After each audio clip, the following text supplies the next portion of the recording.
Vancouver has been incredible the last couple of days. I've only been back a week since coming back from Edmonton for the business trip of the Nation Network in our HQ in Edmonton.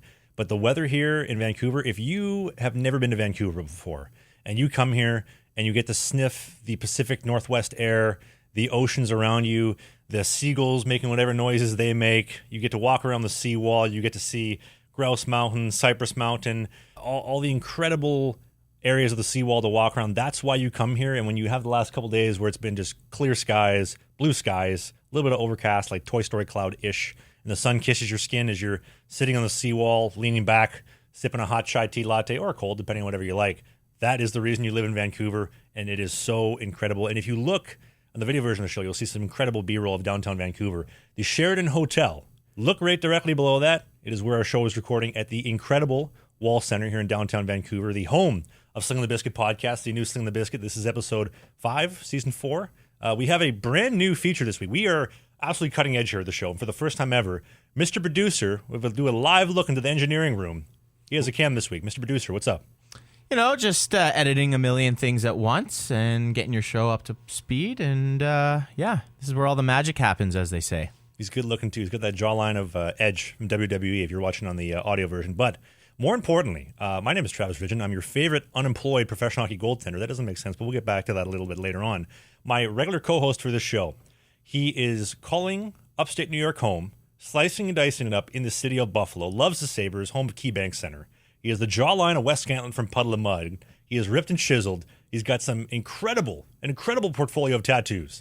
His name is Rob Lalonde, my good friend, my good personal friend for almost 10 years. What's up, dude? Did you write that before we got on the show about your Vancouver? Was that written, or did you just go off the top? No, I just looked outside the window and said, I got to do a little speech about Vancouver. I can see the sun kind of starting to set there. If you're on the video version on the wide angle, you can kind of see that. Also, this is new as well. So last week on the show, or not last week, the last time we recorded in studio, we have a window that's open, and people will walk by the window. I know Mr. Producer tells me to close the blinds so people can't look in. I think we should let everybody to see behind the curtain to see the secret sauce. But these kids and some of these people were coming and they were putting their faces up against the glass and licking the glass and making faces. And I thought, I should print out some artwork, put it on the window so people know what show is being recorded and they can look at it. So now if you'll see in the video version, there's a little free advertisement for the show. And there's actually been a couple people coming up and taking selfies with the sign. So while the network spends thousands of dollars on advertising, I just printed out 3 pieces of paper and got 3 new viewers for the show. Let's go. And we should note we're pretty much zoo animals behind the glass. People are coming up to us making weird faces pointing at us. Yeah, and you can see in the engineering room what Mr. Producer has to deal with on a daily basis. He's producing 4 shows every single day, correct? Well, we'll go with 3.5 right now. 3.5, mine included. But anyway, welcome back to Slangin The Bizkit, the new Slangin The Bizkit. We're happy you're here with us. We get a very exciting show here at the Wall Center, the corner of Nelson and Hornby. Mr. Producer, can we fact check that? That is our location? That is correct. That is outstanding. I want to give a quick shout out to, he passed away this week, absolute legend, country legend, Toby Keith. I ain't as good as I once was, but I'm as good now as I ever was. And how do you like me now? I know Rob's favorite song was Beer for My Horses, right? Yeah, Beer for My Horses. That was definitely my favorite track. Yeah, sad to see Toby Keith pass away this week. He was somebody, we listened to him a lot in the locker room back in the day, and I saw that was tough. Well, what an artist. He'll be missed, and rest in peace to an absolute icon of country music, a legend. Yeah, who's your favorite country music singer, Trev? I think Morgan Wallen is single-handedly taking country music kind of by the neck and just taking it all the way up himself. Like every single song he has is outstanding. If you listen to his newest album that came out, I believe last year, February of 23, it's got 30-plus tracks. Not a single song sucks. And I saw a TikTok the other day. If you do not like country music, it's because either you've never been in love or you've never been heartbroken. I love Morgan Wallen. The whole album is outstanding. His entire catalog is fantastic. You ever listen to Morgan Wallen, Rob? To be honest, no. If I had to pick my favorite, I'd have to go with the classic Kenny Chesney or maybe Rascal Flatts, bringing it way back. But no, I don't know your guy. American Kids? Yeah, Kenny Chesney. I've been to a few Kenny Chesney shows back in the day. Back in the boys in the locker room used to dig putting on some Kenny Chesney before practice, and yeah, man. If you're in a hockey locker room, there's 2 types of music that get played. It doesn't matter what team you play for. It could be college, pro, junior. They're either always playing country music or they're always playing rap music. There is no in between. Nobody plays rock and roll. Nobody plays heavy metal anymore. No instrumentals. It's it's country or it's rap. There's no in between. And a lot of Morgan Wallen in Watertown, I know he played a lot of country music in Motor City. It was a lot of gangster rap headlined by Trevor Babin, our team DJ. I think he actually got kicked off DJ after a while. The guys were kind of tired of the hard rap. Too much gangster rap. What about you? Have you ever have they ever given you the reins to be the DJ? The last girl that I dated, she was always in charge of the music. She loved country music, and she kind of reinvigorated my love for country music. And one day we were driving, I said, "Do you mind if I take the aux cord, put a couple tracks on?" She said, "Sure." So I put some Creed on, right? A little Scott Stapp, Mark Tremonti. You know Creed, right, Rob? Yeah, of course. Absolute legends. I put on one song. I put on Higher. And I think she lasted about 30 seconds before she said, "You know, you're a better person than I am. You're not controlling the music anymore. You can listen to my music. We're taking this off. Put the country back on." I was going to say, if you did that to me when put on Higher, I'd probably be doing the same thing. If you were driving with me, you wouldn't let me put the aux on? If I'm in the car with Trav, if you're ever riding with Trav, all you got to do is throw on a little Kurt Cobain, little Nirvana, and you'll be cruising. Little Limp Bizkit. I feel like half the Limp Bizkit songs that I've pirated onto my phone come from our road trips together. By the way, I don't pay for Apple or Spotify. I still go like YouTube to MP3, like old school LimeWire, BearShare. Put the link in there, download it, try to not get any viruses on my computer, and then I dump it onto my phone from there. That's how you're listening to music in 2024? You're using BearShare and LimeWire to download music to your device? I'm using a similar software. So as far as I'm concerned in my life, it's 2003 all over again. Yeah, you're definitely a blast from the past, bro. I mean, you're my co-host, and you look like Wes Scantlin from Puddle of Mud. That is so early 2000s. We're just vibing in the 2000s today. Exactly, but I'm not downloading on Kazaa and putting music on hard files on my phone, bro. Well, that's just how I choose to live my life. Hey, do what you got to do, man. One thing that we did talk about last week I wanted to talk about, we talked about burning out in hockey, burning out in passion. We talked about you having one of the guys that you played with in your pro career. Season's done. Dude threw his stuff in the dumpster. Sean Avery, when he played his last game for the New York Rangers, he just took his stuff, threw it in the Hudson River. One of our listeners sent me a video of Vesa Toskala, former legend for the Toronto Maple Leafs. When he was done playing his last game, he took his equipment out back and started a fire and burnt all of his equipment. I'll put the video in the video version of the show. It's an outstanding video. Gosh, I've never man. seen somebody do You that. sent me I saw the video and I was like, that's the first time I've ever seen that, man. I've never seen a guy lit his stuff on fire before, but I definitely can understand the sentiment when, like, end of the season, end of the career, it's over. You know what? Like, we're torching this. We're making a video. We're gonna light our stuff on fire. That video was definitely one of a kind for sure, man. I mean, just to put myself in that mindset of, okay, I've been dragged through the mud in Toronto. Every newspaper, every reporter has just buried me in the last couple of years. I go to Calgary, a little bit of much of the same. I go to Anaheim. They still treat me like I was in Toronto. I go to Europe. Maybe my love for the game is done. I'm just trying to cash it a few bucks before I call it quits. Whatever. Just throw it in the bonfire. Let's just burn everything. Yeah, it's done. Career's over. Burn the pads. I mean, I'll tell you, like when I saw my boy carrying his bag over his shoulder and literally just hucked it right into the dumpster on the street, I'm like, wow, that is epic right there, bro. He's got the bag. Tosses it. That's it. Doesn't even make eye contact with the dumpster. When you're done, you're done. You know, when you're calling it a career, it's over. What's the saying in dating? They say, when you know, he knew. It was time in the bin. Speaking of which, Trav, how are you doing on your in your grind right now? Like, where are you at with the season, and where are you at as a player? I'm not gonna lie, my love for hockey has burnt out quite a bit with my time in the Fed. Like you're old. Like when you say love for hockey, man, are you just like as a player, or just the game itself, or are you just like done hockey? No, I'm not done hockey. It's why we do this podcast. I still do love talking about hockey, and there's aspects of the game that I really, truly do love, especially goaltending, like working on my craft, my trade, goaltending being a trade, being an art, working on that with my goalie coach. I love that so much. I love going on the ice saying, all right, here's this micro detail that's only going to make a 0.5% of a difference. We're going to implement that, and then we're going to stack other things on top. Like I love that pushing the boulder up the hill. As far as my actual love for hockey goes, and you know this too, Rob, like, when you've been playing professional hockey, when you've been dealing with management that wants to tell you one thing to your face and they do another, and you're just being dragged through the weeds, you're being around a bunch of guys who just, they're not on the same page as you, right? Like, I'm a very driven individual. I have goals. I have things that I'm trying to accomplish, and I need that to stay fulfilled and to stay happy. If I just sat at home waiting for my new reality TV show from Netflix to come on, that doesn't really fulfill me. I need to be saying, okay, I got to take the podcast to the next level. We have to have a new clip every single week. I need to be working on my goaltending. I'm trying to get into better shape. I'm trying to work on my culinary game. Like, I need goals to be fulfilled and to be happy and pushing that boulder up the hill. That all gets overshadowed when you just don't love coming to play for your management, to come play for the guys in the team. The fans have always been awesome. The fans for every single team I've ever played for have been so passionate. I mean, they're fans, right? They love the team. They love everybody as a part of it. But the management and the business side, it just drains you. And it's one of those things where I know you would understand, but if you're a listener listening at home and you haven't played professional hockey and you haven't been really through the mud, or even I would say junior hockey or college to an extent, you will experience that. I know in the first version of the show 2 years ago at Pat Shea and I, we were talking about his love for hockey being worn down playing NCAA for the main university. Same thing. It just burns it away to the point where you're like, I don't want to do this anymore. There's so, like, I enjoyed being a kid playing hockey for fun. The business side ruins it. Did you feel the same, Rob? Dealing with like lousy management, lousy team, that can really wear on you. And it's a luck of the draw. You know, a lot of players end up in great situations and they can extend their career because they're playing with guys they love and they're in a situation where, you know, coaches like them and the management likes them. And if you get yourself in a bad spot, it can definitely really ruin everything and like derail the momentum that you have as a player.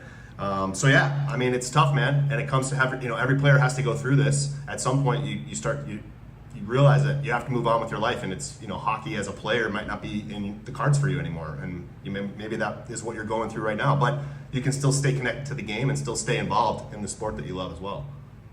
You know what I think it comes down to is respect. I think as men, when you feel respected, you'll walk into a burning building. If you're at sleep in the middle of the night, some bad guy breaks in, you'll defend your missus. You'll do the most insane of things when you feel respected and appreciated by whether it's your boss, your employer, your team, your management, your coworkers, whatever. If you feel respected and appreciated, you'll do anything for them. On the flip side, when men feel disrespected, unappreciated, and taken advantage of, you're barely getting the bare minimum, if that. And I think that encapsulates everything that I'm talking about in my hockey journey and kind of where my mindset is at this point. Again, I love goaltending. I love pushing the boulder up the hill. I felt much more respected and appreciated over playing in Europe and in Sweden in my little cup of coffee in Norway than I ever did in the Fed. And I really am excited for my agent to come up with something with a couple pokers in the fire for Europe for next season, which we'll get to later on in the show. I know we had this pencil in the notes. On the topic of Sean Avery throwing his stuff in the Hudson River and Vesa Toskala burning his stuff, you read Sean Avery's book, right? You loved it. You thought it was fantastic. You were telling me before we were recording. Picked it up at a thrift shop, saw the book sitting there. I'm like, oh yeah, definitely check this out. Sean Avery, Ice Capades. Hold on for a second. Do you remember when he was in LA, he started doing the push-up celebration? Yeah, I do. He talked about it in the book, doing push-ups on the ice.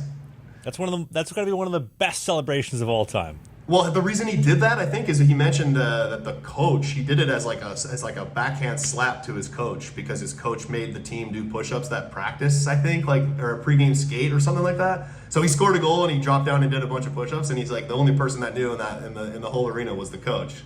So it was kind of a little bit of an FU to his coach at the time. So yeah, it was kind of funny. And I didn't know that makes that story, that celebration, just that much more better. That's incredible. Did he talk about the comment he made about Alicia Cuthbert and Deanna Phaneuf when they were in Calgary when he's playing for the Dallas Stars?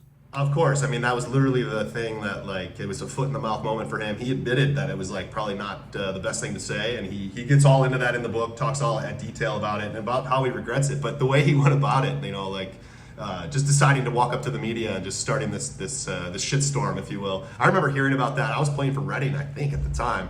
And I remember hearing the story about, you know, Avery making those comments, and I was like, oh man, like, yeah, he talks all about that in the book, lays it all out. But definitely recommend it if you guys are looking for a good hockey story, good hockey read. And I'm a big fan of Avery too, so it's fun to read it. And fast forward to now with the whole Hockey Canada scandal, and I think they had a player in the OHL, might have been the QMJHL the other day, get charged with, I think, sexual assault charges. QMJHL must have been Drummondville. Like things are getting out of hand in the hockey culture. I know we were talking about this before the start of the show. I don't think hockey culture is getting better anytime soon. I think that hockey culture is getting better at hiding what's actually been happening. Nobody has any actual aspirations to improve things because the gatekeepers who cut the checks and pick players to play on the team would much rather put things under the rug. I didn't see it happen. I have nothing to do with it. I'm innocent. Just keep playing, putting up goals and producing for me and writing the actual culture in the room and within the league. I mean, at some point, though, I think with all the stuff that's coming out, and obviously the major scandal right now with the Hockey Canada guys, you know, these NHL players basically losing their careers over this. Like, at some point, hockey players and athletes, you know, in general, have to see the dangers, and like you got to be careful and you got to be more respectful, and I think everybody needs to come together. And like I know you mentioned like this is like hockey culture, maybe this is like the earthquake, if you will, that's going to shake everybody to be like, guys, like we can't be behaving this way, you know what I'm saying? Like we have to be better. I don't know, man, like I hear what you're saying, hockey culture, but I'm hoping that it changes for the better. Mr. Producer, can we get a fact check? There's a Canucks draft pick? Yeah, it was Connor Lockhart. he was no longer affiliated with the Canucks. He is in the OHL with the Oshawa Generals. No. There's two of them. There was two of them recently. There's an OHL yes. and a Q. Right. So there's that plus the Hockey Canada thing. Yeah. And you know the sad thing is, this is so sad. And honest to God, the things that have come to light from Hockey Canada and the things that the media knows about are nowhere near as bad as some of the things that I have heard about and I have seen. My own two eyes. Right? Like, and Rob, you can probably attest to this because you've seen it. You play professional hockey. You're playing with guys who, that's all they know. That's all they've been told is you're the man for as long as you've been playing hockey. And they believe that they can do, for the most part, whatever they want, not get in any trouble. Obviously, the climate has changed where you have to be careful of, and I don't want to confuse actual victims with people that are trying to Me Too your ass and get a little bit of attention. But you have to be smarter. You got to be smarter with that type of stuff. Like, you can't tell me when 5 guys from Team Canada, the World Juniors, invite a chick back to the room, nothing good is going to come of that, right? Like the old saying, nothing good happens after midnight. You can't tell me that you actually thought, well, guys, this is going to be great. Nothing bad will come of this at all. What could possibly go wrong? Yeah, I think it's time for leadership of hockey to address these things at the start of the season with each team. Like, if I'm running the team right now, this is a conversation. If I've got young guys that I'm coaching, like, I want to have this conversation, with the players and let them know that, what the stakes are, essentially. And look what's happening to these guys, right? Like, it's the number one story in hockey right now. It's literally dominating the hockey world for negative reasons. And these guys' lives are ruined. And obviously, that's something that young players who look up to the NHL stars need to think about. And it needs to be addressed, I think, on each team, where you're going to be like, it's got to be about respect, respecting other people and respecting the game, respecting women especially, and hopefully this is something that will, as a catalyst, that's going to change the sport and change the culture. Like you mentioned, the stories in the locker rooms and everybody, kind of talking about, what's going on in their private lives is something that, like, you've dealt with, like we've all dealt with it, and I think it's got to change, and hopefully this is something that will help it change. You guys ever have a hot laps when you were playing, or no? A hot lap? Like with hot the lap? coach? You never heard of hot laps? No, not with the coach, the players. Whoa, I don't know, man. Why don't you tell me? Oh, boy. Mr. Producer, have you ever heard of a hot lap or no? I have not. Okay, well, groundbreaking here at Slangin The Bizkit Studios. So a hot lap, everyday practice, so whether we're skating at 10 in the morning or 11 a.m. And okay, yes, I do that. You know where I'm heading? Okay. So I'm going to assume college and junior do this as well, but I know firsthand the pro does it. So morning skate, 10 or 11, guys go on, shoot a couple pucks, pepper the net, everybody stretches out at center ice. Hot laps, boys. All right, who has a hot lap? So who got busy last night? If you got busy, give us a lap. Everybody taps their sticks and salutes them for their business endeavors the night before. If you didn't use protection, take your helmet off. All right, like, tell me that is not the epitome of enabling players to act like degenerates. Like, you're going to be celebrated for not practicing safe sex. This isn't a sex podcast. But why are we celebrating guys that are not taking safe precautions in the community for the women that we are engaging with and that come to the games? Does that not make sense? That makes total sense to me that you would want to do that. I never heard of that, to be honest with you, when I played. But it's got to change. The whole behavior, the whole culture's got to change, and or it's going to keep happening like this, and more stories are going to keep coming out. I'm going to use this analogy, and hopefully don't lose too many listeners with this. I'm going to use the iPhone analogy. Having your phone without a case feels so much better. But you know what also feels great and feels better than all of it? Waking up in the morning, knowing you didn't make poor decisions, you may not have a 18-year commitment coming up around the corner, and you didn't ruin your life. That feels great. You know what also feels great is an amazing pair of underwear from the presenting sponsor of this show, Sheath Underwear. And let me tell you why. Sheath has been with us since day one because they have the best materials. They have their bamboo mesh, which is cooling, it's comfortable, it's aerated. And with their dual pouch technology, which is a separated compartment for your dick and your balls, so they do not stick to the side of your leg, you're going to be aerated, comfortable, breezy, and you're probably going to attract a lot more females the proper way to do it. And you have to do that by going to the link in the video description on the video version of the show, sheathunderwear.com. First link, click that, put in the code BIZKIT69, BIZKIT 69, for 20% off the greatest underwear money has and ever will buy. If you're on the Apple Spotify version, click on the podcast notes, same thing. I know Rob loves his Sheath Underwear, and he will never go back to the competitors after he has switched teams, correct? Yeah, thanks for hooking me up with that, Trav.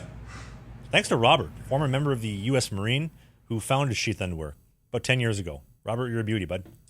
Not Rob from Butt Ends. Robert from Sheath, by the way. Yeah, thanks. Let's get that squared away. So you're not in the U.S. military. You don't have the top morning show in the city of Winnipeg. What do you actually do? Still don't have top morning show In Winnipeg. Are you working on it? Do we have any progress from last week? We're getting there. We're making some progress, bro. So a couple things I want to talk about. A little bit of updates as far as my hockey goes, my travel coming up. I talked last week about it. Vail, Colorado, just outside of Denver in the Rocky Mountains, 2 hours, I believe, to the northwest. Mr. Producer, if you could check that online and fact check me, send me a text. I'll put that on the version of the show, or the audio version of the show. We're going to be playing 2 games.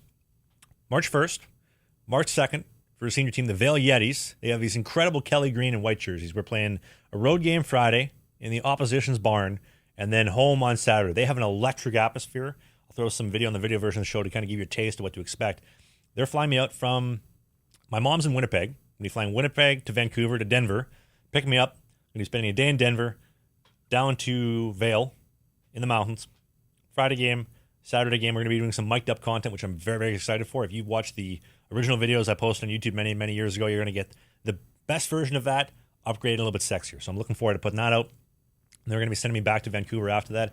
Maybe doing a little bit of skiing, a little snowboarding in the mountains, which I'm very excited for. Oh, nice, man. You skier or snowboarder? What's your go-to? I have never in my life. I'm going to You've learn never very skied quickly. or snowboarded? I'm open-minded to it. I will try anything once except for old ladies and bear traps. That's where So I kind if of you draw had the to line. pick one, you're going to have to pick. What are you going to choose? Are you going to go ski or snowboard? I feel like skiing could result in less accidents. Maybe I'm wrong. Well, I mean, for me as a hockey player, I find skiing to be a bit more natural, but snowboarding's fun too, but definitely different. So I think if I were you, man, I'd go ski. First time in Vail, plus I mean Vail, you're gonna be surfing, you're gonna be skiing mountains. Like it's not. If I come back healthy with no injuries, that's a win. That's the main takeaway: is don't come back home with a blown ACL or a blown MCL. Just come home healthy. Well, absolutely, that's the main thing. Get off the mountain in one piece for sure, but enjoy yourself too. That's sick. I can't wait to hear about that. I'm excited. It's going to be a great trip, especially throwing the drone up, the drone shots in the Rocky Mountains. How awesome is that going to be? Oh yeah, a boy and his drone up in the mountains. So talk a little bit more about the hockey, man. What's this hockey weekend that you're having about? It's basically senior hockey, so it's a very highly competitive senior hockey league. Diamond Hands Is it like a Amesbury, tournament? No, it's an actual senior league. So I'm essentially making a celebrity appearance, if you want to call it that. I don't like that terminology, but that's what they're describing it as. Their full-time goalie has some prior commitment, and he can't make it. So they said, we're bringing in our anchor. We're bringing in Regin, all the way from Vancouver. This is the same team that Diamond Hands Amesbury played for about 2 months ago. We'll talk more about him later on. But I'm excited. It's going to be exciting. Some actual competitive hockey. I don't know if it goes in elite prospects, but I'm excited. And is it like a travel team? Is it like a bunch of guys traveling in from out of town, or where's everybody from? Yep, a couple guys coming from Denver. A couple guys fly from other different places. A couple guys are local. I'm excited, though. I'm really excited to hear like the pace of the play compared to what you're used to playing in the Fed.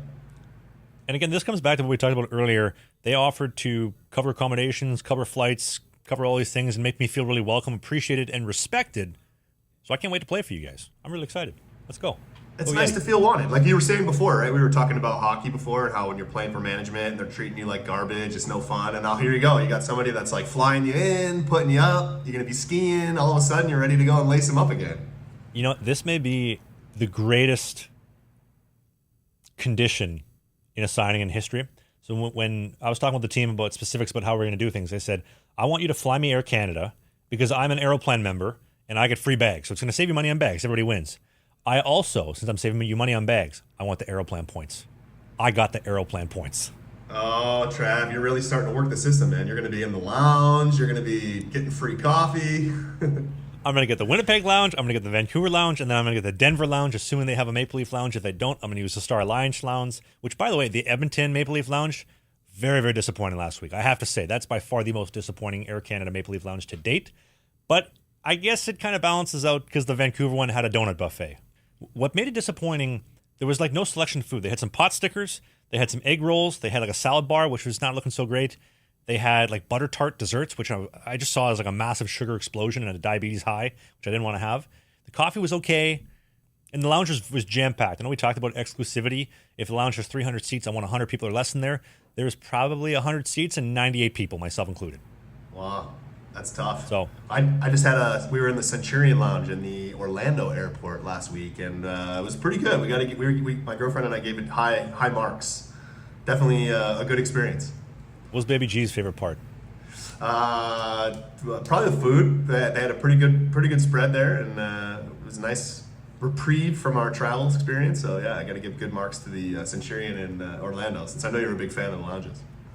There's something so exclusive about getting a nice hot meal, a nice hot coffee, and relaxing in a chair that doesn't stink like farts in the general lobby in the loading area. It's fantastic. Yeah, especially mid-trip. That's so nice. But hey, I got a question. If there's a donut bar, how many donuts are you partaking in usually, do you think?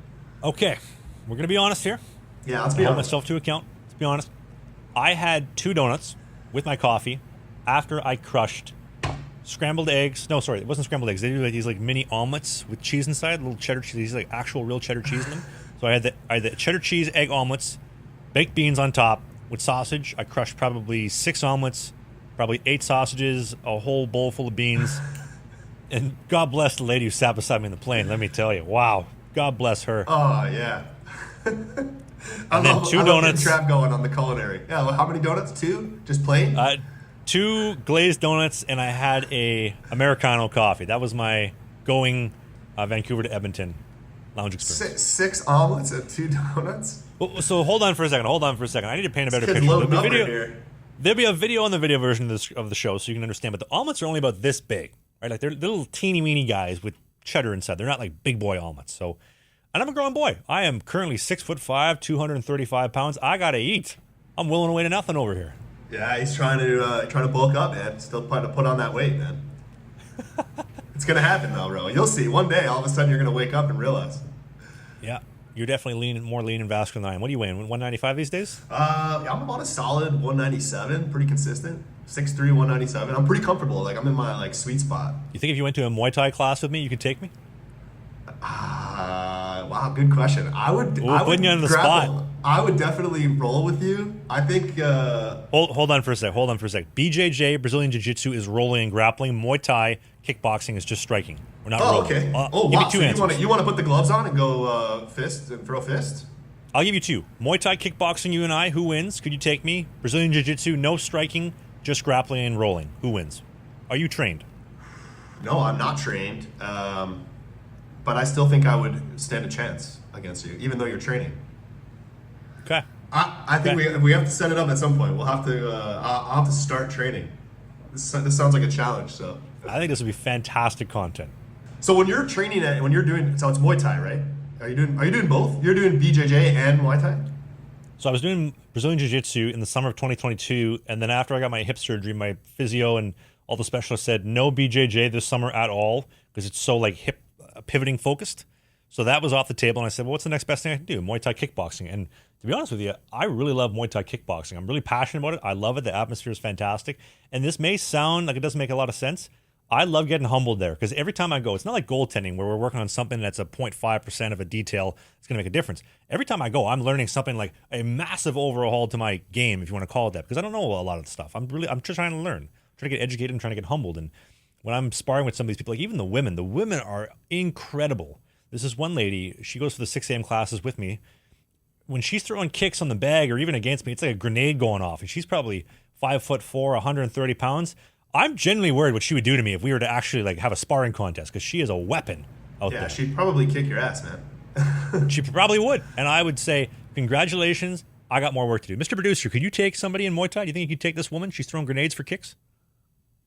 I don't know. If she booted down the engineering room door and said, give me your money, and you said no, and she said, let's dance, is she taking your money? I'm getting in front of her. I'm blocking her. Hell no. You're going to have to invite her down to the studio and find out. That could actually be a great piece for next week's show. So, dude, when you first start Muay Thai, like how much kicking are you doing? And how's that with your hips? It's a lot of kicking. At the beginning, when I started, I had to let the instructors know, hey, I'm still only like 3 or 4 months out of hip surgery, so just taking it easy on the kicks and a lot of the hip and core exercises. But now that I'm 100%, it's a lot of kicking exercises, a lot of change up, a lot of switch kicks. I would say probably 70% of the time I'm in those classes, we're working on kicks compared to striking. Sometimes we're working on combos probably the other 20-25% of the time. The other 5% is sparring. Yeah, that's pretty good, man. I don't know. I think I'd have to see you in action first before I step in there. People are deceiving. Like when I go to those classes, whether we're talking about like that woman who's like really tiny but very intimidating and a weapon, like she's been training for how many years. I went to a sparring class the other day. We had 8 people in there, myself included, so 7 plus me, and everybody gets to spar everybody once. And of the 7 people that I sparred, 2 of them I did exceptionally well with. I was very impressed with myself. I handled them like a champ. The other 4 didn't go so great. I also didn't wear a cup, and I got kicked in the balls once. That wasn't fun. There was one guy, though. He's got a fight coming up in 5 weeks.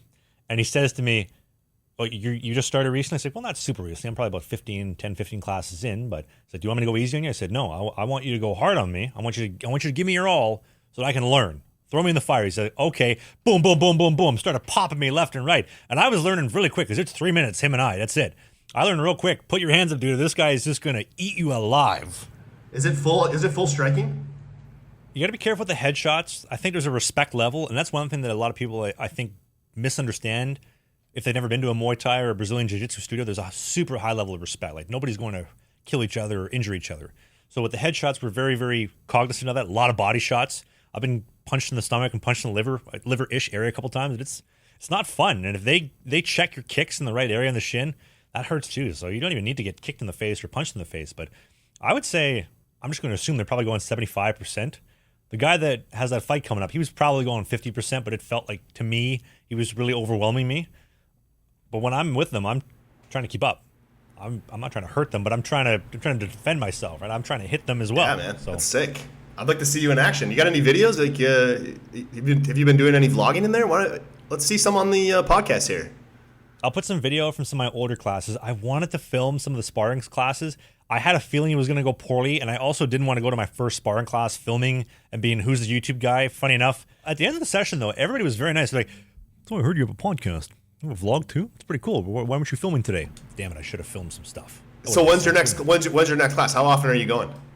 The sparring classes, I'm probably only going to be able to go once a week. I was pretty sore after that class, after getting my kicks checked, and yeah, my ribs were pretty sore the next day. So, but that's definitely a once a week type of thing. Well, there you go. But you know what really helped me get comfortable and get confident in Muay Thai, Rob? I really, really want to know. Well, it starts with the new sponsor for the show. We'd like to give a nice round of applause, a warm welcome to the newest sponsor for Slangin The Bizkit, the team at Ridge Wallets, the one and only the Ridge Wallet. Ridge is awesome. Ridge is a company that I've been working with for a couple of years on and off, and they've just joined the podcast for the first time. Ridge has this wallet, which first off basically has my last name in it, the Ridge Wallet, Ridge in, my last name. They have a lifetime warranty on the wallet, so if you can find a way to break it, they'll give you a new one. I actually, a couple of years ago when I was in Sweden, I used the wallet as a hockey puck, and I tried to test how durable it was, and the guys were taking slap shots with it, trying to hit the post, and they kept hitting it, and there'll be video in the video version of the show. It wouldn't break. This thing is literally indestructible. So you can put all your cards in there. It fits up to 12 cards, multiple colors, multiple options, and right now, you can go and pick up a Ridge wallet at the link in the video description. Use the code TRAVSUCKS, TRAVSUCKS, for 10% off. The best wallet in the game, the Ridge Wallet. Welcome to the show, and thank you to Ridge Wallets for sponsoring the podcast. We look forward to having you on over the next 2 months. Yeah, I'm stoked. Let's go. Thank you so much to the team at Ridge for sponsoring the show. Let's do a little bit of FPHL talk and a little bit of updates. So there's a team recently that wanted to sign in the FPHL. You have any guesses who, Rob? I don't have a guess. I don't know. I was gonna say, like, I have no clue. Yeah, Mississippi. The FPHL. What? Is that even a league? No, I'm kidding. Are they even a league anymore since Trav left? No. So there's a team in the South. I think I'll just leave the team name out of it, just because I think that's probably the best thing to do at this point in time. I'd gotten in touch. At this point in time, we have to leave it out. I'd gotten in touch, and I said, hey, I know you guys are struggling. Your goaltending shit. You should bring me in, and I'll do you a favor. I'll play for free. You don't have to pay me a salary. I'll come out and I'll play. And they were very interested. Talked about 2 days later. All right, let's get a contract over tomorrow. Let's get you signed. Let's get flights figured out. We'll get you all in. I texted my liaison within the team. I said, hey, I'm looking for some specifics. What is my living situation going to look like? Where will I be living? Whether it's a garage, a couch, an actual bed, a trailer, a garbage can, a basement, the roof, right? The top of a Toyota Corolla, wherever it is. I don't care what the answer is. All I care is that you tell me this is what you're going to expect. Be honest with me. Where do you see me slotting into the lineup? And that's it. That's all I want to know. Yeah, what they Second say. I asked, they went radio silent from that moment until this moment, presently, right now. So you have no answer from as soon as you started asking details? My agent was in touch with them, and they said they are absolutely not interested after I asked for specifics.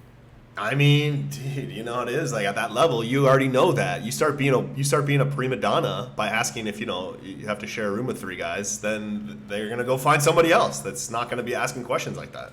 They're going to find somebody that has lower standards. And the answer didn't matter to me. If I'm going to be living in a trash can like Oscar the Grouch, fine. Tell me that. I can mentally prepare for that, and that's what I'll expect. But I think, realistically, just based on the information, I probably saved myself another dumpster fire of a situation. Sounds like it, bro. Are you going to continue to try to, like, chisel in the Fed? I mean, don't you think... No, absolutely not. I mean... They're, at this point in time, with everything I've experienced in the Fed, everything I've seen, unless an offer comes in that is actually unpassable, the answer is no. Because we have our show that is humming. We have this new network deal. Things are going great. Money's coming in the door, which was a dream for the show. I'm setting up in Vancouver. Life's good. I got a woman right now who's really awesome and takes good care of me. I get the ability to go home and see my mom whenever I want because I love my mom. I love going home to see Winnipeg. I would be giving up all of that, including this beautiful studio here at downtown Wall Center outside the Shirtless Hotel. Mr. Producer, too. I would lose him as well. I'd have no Mr. Producer. I'd have no studio. I'd have nothing. And I'd be sleeping in a trash can in the Fed, hopefully backing up this weekend for one of the 3 games. Does that sound fun? That doesn't sound very fun. I think you just said it right there. Like, you got this great thing going on. You got this, you know, your setup's great. You're in beautiful Vancouver. You have all these things popping in your personal life and in your professional life. To do what? To go and grind and to go play backup or to go get lied to by some minor league team and live on the floor with a bunch of bugs? Like, it's a tough call, man. But you still keep the dream alive, you know, and it's good for the vlog either way. So if you do go down and you do get an offer to go play, I won't fault you for it. We can always do the show still on the road. I'm on the road right now. You can do the show on the road, so I wouldn't close the door if it, like you said, if the right offer comes in from the right team. You never know. Could I also go to the moon this year? I could. It's very possible I could go to the moon. Is it overwhelmingly probably going to happen? Probably not. Unless somebody watching the show knows how to get me there. The chances of you playing pro hockey this year are about the same as you going to the moon this year? Yeah, my season's done. The season's done at this point in time. The Fed season's done. The European seasons are about to come to a close. I'm going to play next season. I will play somewhere in Europe. My agent is working hard behind the scenes to get that done, whether it's playing in the UK, playing in Norway, which is the top of my list. I would love to go explore Norway in the fjords of Norway, outside of Haugesund on the west coast. Or if it's somewhere like Latvia, or honestly, as much as people don't like this, I would be very curious to go play and explore Russia. I reached out to multiple guys playing the KHL, Canadians playing the KHL, and the overwhelming response I got back was, you got nothing to worry about here. Just don't do something stupid. Don't bring in a weed pen. You'll be okay. Sounds awesome, man. I told you. I've been encouraging you. Go places where people tell you not to go. When people say don't go there, it's too dangerous. Like, I recommend you go there. Especially a guy like you, on the grind, in the minor leagues, looking for a place to play. Like, you should go anywhere you can, man. Don't be afraid of anything. I told you, like, I was looking to play. I wanted to go play, an opportunity came up to possibly go to Iran. To play hockey there. They have a hockey team. And then also possibly North Korea has a hockey team. I would say all options are on the table, man. You can call me arrogant. You can call me an asshole. You can call me every single name in the book. But what you can't call me is a quitter. Because I have rode the waves of adversity my entire career in the Fed, in Sweden, hip surgery, injuries, life, whether we're talking about breakups with a girl that you're really in love with, you're talking about getting traded, all this adversity. Just roll the waves and say, all right, this happened. All right, we'll find a way to make this happen. When adversity happens, the bigger the adversity, the bigger the character growth, and the bigger the growth for a man. And men are built on what kind of person are you? Like, that's really the value that you have in this world. So why not embrace it? So I think that if my message about being able to ride the waves, but to experience the adversity, but to roll with the punches of the Fed, of minor league pro hockey, etc., if that resonates with one person and motivates them to get their ass up and go train and go do something better with their life, I'm happy with that. I think you are having that impact, so it's good. A couple things we got to talk about before we wrap up. The man, the myth, the legend, Diamond Hands Amesbury. Oh, wow. What a week, bro. Diamond Hands, just making fans all over the hockey world. The guy gets a lifetime ban from the Fed, goes in the ECHL 11 seconds in and murders a guy behind the net. And then after that, he only played 20 seconds the entire game. And then after that, beats up the toughest guy on the team, says, let's go. And then they scratch him the next game. What is going on in the ECHL? You got the most popular man, the baddest man, Diamond Hands. You don't want to mess with a guy with the nickname Diamond Hands. And you scratch him? Come on. I got to give a shout out to I feel bad I don't know his name, but the defenseman, I think he was the captain of the team. I don't even know who they were playing. The K-Wings were playing. The captain came and fought Diamond Hands and stuck up for his teammate after his defenseman got run. And he got wrecked by Diamond Hands. Dude, I'm going to tell you a quick little story. Okay, fine. He got wrecked. Diamond Hands looked like a handful, but you got to give that guy credit. He's like a player. He's the captain of the team. He stuck up for his teammate. And I just want to give, I'm sorry I don't know his name off the top of my head, but a shout out to that D-man. Because he went and fought Diamond Hands at center ice. That was sick. I'll give you a quick little story, okay? There weren't many guys in Watertown that I liked, but of the guys, the few that I did like, Josh Tomasi, great guy. He fought Diamond Hands one night when we were in Danbury. And Josh is not a tough guy by any means. Josh was just sticking up for one guy that got, I think, hit from behind or whatever it was from Diamond Hands. And he says, let's dance, buddy. And I think AJ Galante counted. I think he got outpunched like 35-2 in about 10 seconds. And I remember on the bus ride home, Josh like having ice all over his face, being like, I have never in my life been hit the way that man hit me. He hits like a truck, and I've never experienced, like, my teeth hurt, my face hurts, my ears, everything hurts. So don't mess with Diamond Hands. You poke the bull, you're going to get the horns.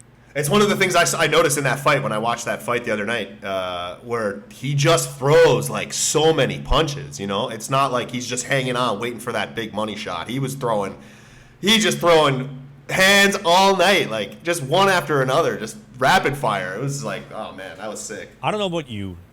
Daniel Diamond Hands Amesbury is single-handedly reviving my love for hockey. I'm kind of getting over hockey with a little bit of a burnout lately, but he is single-handedly making me want to watch and love hockey for the small doses that he does play. And the Diamond Hands, thank you for the entertainment, and your podcast with AJ Galante, the Talking Trash Show, is incredible. I look forward to doing some stuff with AJ coming up very soon. Him and I have been talking quite a bit recently about trying to come up with some plans. But anyway, Diamond Hands, what a beauty. On to something different here.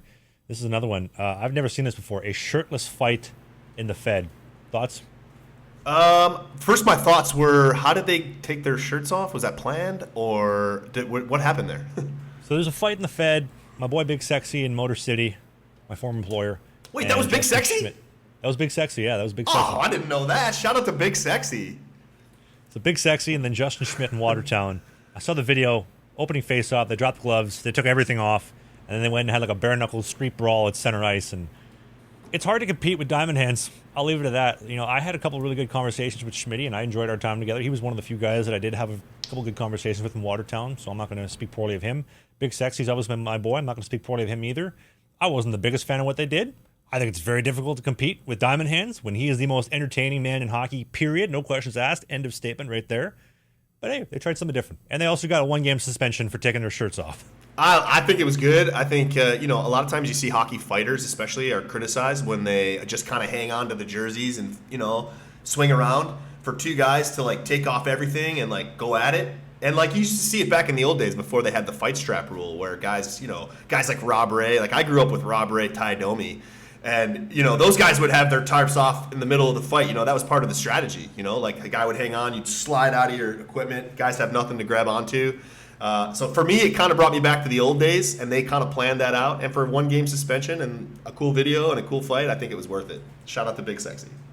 I saw a bunch of comments online, people leaving comments on Facebook about the fight saying, hit him with your purse. And I will say, while Big Sexy and Justin Schmidt were hitting each other with their purses, what they should have done is pulled out the Manscaped Beard Hedger out of their purse, the third sponsor for the show. Manscaped, the team at Manscaped. The Beard Hedger is awesome. It's got 20 different lengths, 20 different modes, 60-minute battery life. It's waterproof as well. I fade and trim my beard every single week with it. Mustache lines. You want to get right down to the wood. You want to get that slight, slick, tapered fade. Manscaped is the way to go. And right now, when you go to the video description, you click on manscaped.com with the code BIZKIT, BIZKIT, 20% off and free shipping, only from the team at Manscaped. They have an incredible portfolio of other products, whether we're talking about the Lawnmower 5, their shampoos, their body washes. It's awesome. Check it out, manscaped.com, and thanks for them for being the third sponsor for the show. I mean, they could actually organize. Like, they you got to think fourth dimensionally here. Imagine if they did do that, and then they just, like, got their little ad sponsor and then threw it away and started fighting. That actually be not a bad idea for the next one. I don't know if they'd allowed them to. I don't know. Maybe we'll leave that before I get myself into too much hot water, but nothing would surprise me if that did happen. If, like, Big Sexy pulls out the Manscaped thing and starts, like, shaving his chest hair before he goes into the bear no jersey fight against the other guy, I mean, talk about an all-time Manscaped ad. Yeah, and the Motor City brings up the 3 cheerleaders like from the longest yard with Adam Sandler. They pull out a sign that says manscaped.com. Use the code BIZKIT, BIZKIT for 20% off. You know the cheerleaders from the longest yard? Yeah, it's the Fed. You know, that's what you expect. That's what the fans want. Yeah, nothing would surprise me. But we do have a couple small little things to talk about before we close the show off here. All-Star game. I know you were impressed with the All-Star game this past weekend, right? What'd you think of Kucherov just mailing it in at the skills comp? I saw that on Twitter.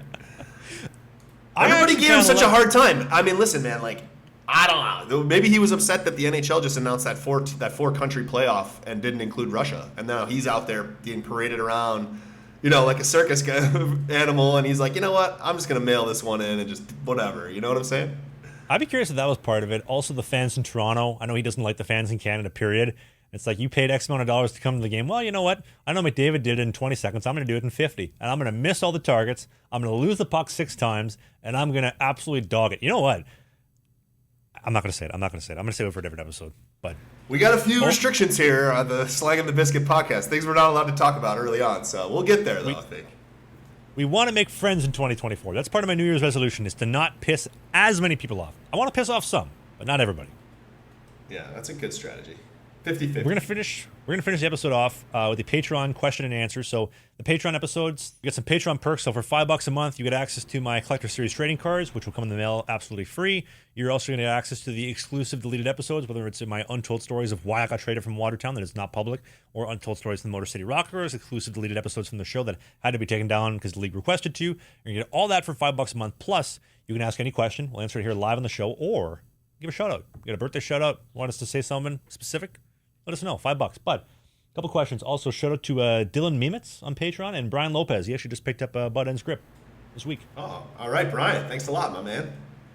Dylan had a question. Do you feel the price of hockey is driving the sport down? I think so. I think obviously having to be more expensive is going to make it harder for people to play. Hockey's always been a really expensive game. I think, what do you think's the solution? I think the barrier to entry goes up. Costs go up. Not everybody can play it. People are going to go play basketball. They're going to go play football. They're going to go track and field. They're going to do anything and everything else. But I guess it is for the 1%. And if you have that kind of money, you can become the best, right? And I think numbers are up, though. I think like overall, like youth hockey is actually growing. So the sport is growing, albeit maybe not as much as they wanted to, and the costs are definitely going up. So I don't know, man. It's tough. Chris asks, any train trips coming up in the near future? I'm actually going back to Winnipeg in 2 weeks to go see my mom, which will be 2 days in the train from Vancouver to Winnipeg. Very much looking forward to it. Thanks for the question, Chris. You're a beauty. Tim wanted to know, what are the perks of playing pro hockey? All the benefits. I know Rob was talking to me before the show about how he got dental. We never got dental in the Fed. Are you kidding me? Yeah, we got dental. Luckily, I didn't have to use it. I saw some really horrific things with some of the guys I played with that lost teeth. But definitely, I mean, listen, playing pro hockey, the perks were the lifestyle. It was awesome. Like waking up, going to practice in the morning, hanging out with your friends, just shooting the breeze in the locker room, zipping the biscuit, if you will, having lunch, slanging it, taking naps, getting ready for games, like just being around town. Everybody would kind of know those are the pro hockey players. Like everybody in town kind of knew who you were. Like those were the exciting parts for me, like being a pro hockey player. There's one player who plays in the ECHL who I talked to recently. He told me this hack. It was incredible. So the ECHL covers expenses for travel when they come down for the season. So this player would come from the Pacific Northwest all the way down to the southern East Coast in the ECHL. And when he would fill up his gas tank, he would get a prepaid $200 receipt. He would only use $80 of it, but he would only keep the prepaid receipt. So he'd be collecting all these like $200 receipts while he's only putting in $80. So he would submit the prepaid receipts. And so he'd be just raking in dollar bills. I think he told me he raked in probably close to $5,000, maybe $6,000 in gas money before the start of this season. Like, who's reading these receipts and is like, sign the check? Yeah, he's got the gas guzzler coming down from the Pacific Northwest all the way to play in southern tip of Florida, it sounds like. Max asked, do you think the FPHL is its own worst enemy in the way they treat players? Well, yeah, if you don't treat the players very well, there's no morale, there's no loyalty, which I think lacks in the league. You have a high turnover rate, which is why most guys only play 2 years and then they're gone. So yeah, it absolutely does hurt. And the final question, Rob, this is a great one to take us away. Lucas asks, why is Dave Wheeler no longer on the show? The pod doesn't have the same feel with Rob compared to Dave. I would like to just say, and I'll let you take this away, Rob, the podcast is not the same. It is different, and that is a beautiful thing. One thing that Rob and I have that Wheeler and I never did is that Rob and I have both played professional hockey. We've seen a lot of things, and we're just two guys literally slinging the biscuit. Dave was incredibly great at helping me narrate and tell a story, but Rob and I get to share a lot more stories now and a lot more shareable version of the show. So I'm very honored and privileged to have Robbie and one of my best friends be my co-host for the show. You have any closing thoughts, Rob? Yeah, first of all, thanks a lot for having me here, man, and for being a part of it. And I obviously am following in huge footsteps. I know Dave. I listened to the show. I was a fan of Dave as well. And he's a real pro and a radio guy. And I'm just a hockey player hanging out with my boy Trav here. And I appreciate you guys for the growing pains. We're gonna put together a good show for you guys. And I'm really happy to be a part of Slangin The Bizkit with my boy Trav here. And thanks for bearing with us and sticking with us all the way to the end here. Yeah, it's not going to be the same. It's going to be different, and that's what we're trying to do. We're trying to make it as different as possible because it's a completely different show. However, you can watch the show every single Sunday at 11 a.m. Eastern in downtown Toronto, 10 in Winnipeg, 9 in Calgary, down the Bow Valley, and 8 a.m. here in the Pacific Northwest in downtown Vancouver, here at Wall Center at the incredible Sheraton Hotel.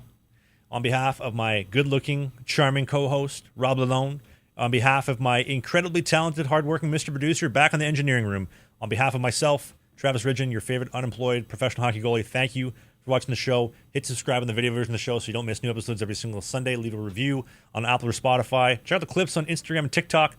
And I look forward to seeing you next week for the next episode of the show. We'll see you then.